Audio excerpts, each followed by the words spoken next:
who, whom. இது ரெண்டும் எங்க யூஸ் பண்ணும், எப்படி யூஸ் பண்ணும்னு கன்ஃபியூஷன் இருக்கு இல்லையா? ஸோ இது ரொம்பவே சிம்பிள். ஒரு ட்ரிக் வச்சு சொல்லித்தரேன். இந்த வீடியோவை நல்லா கவனிங்க. ஸோ ஃபர்ஸ்ட் ஒன், ஒரு கேள்வி கேட்டிருக்கேன். டேஷ் டிட் திஸ், யார் இதை பண்ணாங்க அப்படின்னு கேட்குறப்போ அதோட ஆன்சர் என்னவா இருக்கும்? he did this அப்படின்னு இருக்குமா, இல்லை him did thisன்னு இருக்குமா? he did this அப்படின்னு இருக்கும் இல்லையா? ஸோ he, she வர இடங்களில் அதோட question who வச்சு ஸ்டார்ட் ஆகும். So who did this, he did this, இல்லை she did this. அவ இது பண்ணா, அவ இது பண்ணா, அவன் இது பண்ணா அப்படின்னு சொல்லுவோம் இல்லையா? ஸோ அந்த இடத்துல அதோட question என்னவா இருக்கும்? who did this. இந்த இடத்துல whom வராது. இதே அடுத்த question, dash did you meet now, நீ இப்போ யாரை மீட் பண்ண அப்படின்னு கேட்குறப்போ நம்ம அதுக்கு எப்படி பதில் சொல்லுவோம்? I met him அப்படின்னு சொல்லுவீங்களா, இல்லை I met he இல்லை she அப்படின்னு யூஸ் பண்ணுவீங்களா? I met him இல்லை I met her இதான வரும்.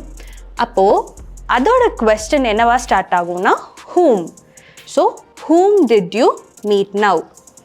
he, she வந்தா who வரும். him or her பதிலாக இருந்துச்சுன்னா அதோட கேள்வி whomல ஸ்டார்ட் ஆகும். So whom did you meet now அப்படிங்கிறது தான் கரெக்ட். அடுத்த கேள்வி, dash brought this, இதை யார் கொண்டு வந்தாங்க அப்படின்னு கேட்குறதுக்கு அதோட பதில் என்னவா இருக்கும்? he brought this, she brought thisன்னு சொல்வோமா, இல்லை him brought this, her brought thisன்னு சொல்வோமா? he or she தான் கரெக்ட் இல்லையா? he brought this, அவன் இதை கொண்டு வந்தான், அவ இதை கொண்டு வந்தா அப்படின்னு தானே சொல்லுவோம். ஸோ அப்போ அதோட கொஸ்டின் என்னவா இருக்கும்? who brought this. இதுதான் கரெக்ட். இப்போ உங்களை ஒரு கேள்வி கேட்குறேன்.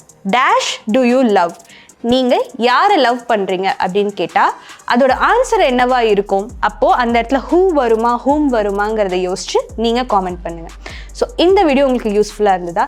இதே மாதிரி நிறைய இன்ட்ரெஸ்டிங்கான வீடியோஸ் நீங்கள் பார்க்கணும், இங்கிலீஷ் கற்றுக்கணும் அப்படின்னு ஆசைப்பட்டீங்கன்னா மறக்காமல் இங்கிலீஷ் பார்ட்னரோட யூடியூப் சேனலை சப்ஸ்கிரைப் பண்ணுங்கள்.